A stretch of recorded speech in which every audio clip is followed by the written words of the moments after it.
وہ شخص جو تمہارے عیبوں سے تمہیں آگاہ کرے وہ اس سے بہتر ہے جو تمہیں خوشامد کر کے مغرور بنا دے۔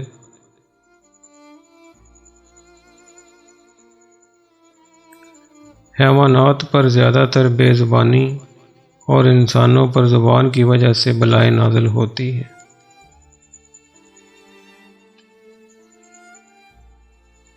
اس بات کی کوشش کرو کہ افعال بد کا تیرے دل میں خیال تک نہ گزرے۔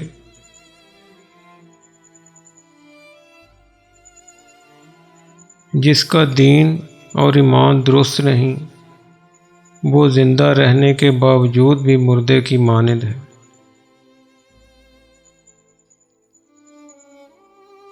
خود ستائی نہایت پسندیدہ مگر مذموم ترین فعل ہے۔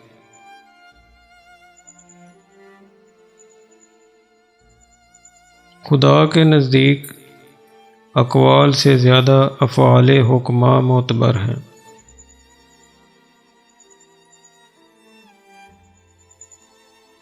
متقی اور پرہیزگار آدمی مرنے کے بعد بھی زندہ رہتا ہے۔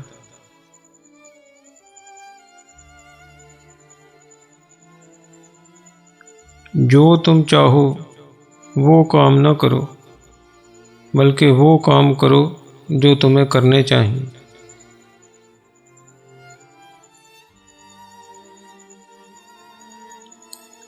گالی کا جواب نہ دو کیونکہ کبوتر کوے کی بولی نہیں بول سکتے۔